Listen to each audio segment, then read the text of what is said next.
In 1935, German psychologist Werner Wolf performed a study on walking and what particularly your walk says about you. He filmed 5 men and 3 women without their knowledge. Everyone in the video wore a raincoat to prevent anyone from seeing the video and drawing conclusions from clothes, for example. And then the images were also modified by eliminating the heads of the people. Wolf then had a group of volunteers come in and watch the video and try to imagine the personality traits of each of the individual walkers. The psychologist discovered that the participants all formed strikingly similar opinions about the personalities of the walkers in the film. Now, whether or not the opinions were true was ultimately undecided. But what was decided was that our manner of walking says something about us to others.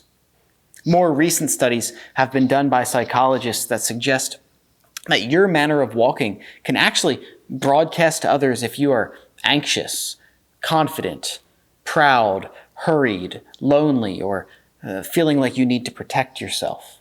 There are even studies done that have indicated your way of walking can increase your risk of getting assaulted.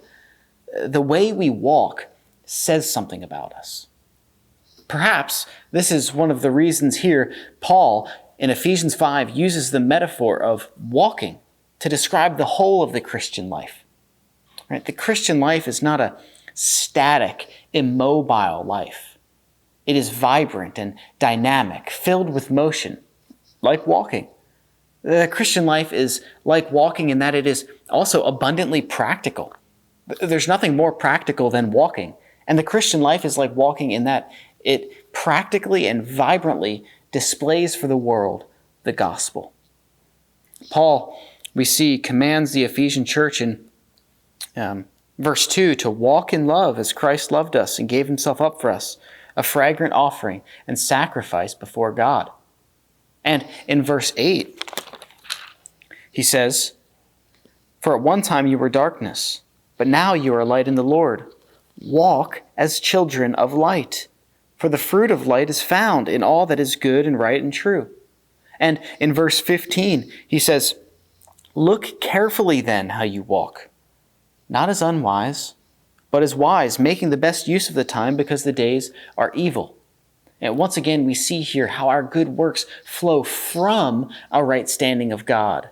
Right? It's not walk as children of the light in order to become children of the light. It is, you are children of the light. Therefore, walk as children of the light. As Christians, our walk, everything that we do, should reflect to the world whose we are and that we are in the light. The way that we disagree with one another, the way we live out our sexuality, the way we joke, the way we live as a family, the way we sing, the way we interact with unbelievers, everything is affected. You cannot encounter the greatness of Jesus Christ and walk away unchanged. In that sense, even though our good works are not necessary for salvation, they are necessary consequences of it. We saw all the way back in Ephesians 1 that God prepared good works in advance for us to do, that we should walk in them. And here in Ephesians 5, Paul is telling us what it means to walk in the good works that God prepared for us to do.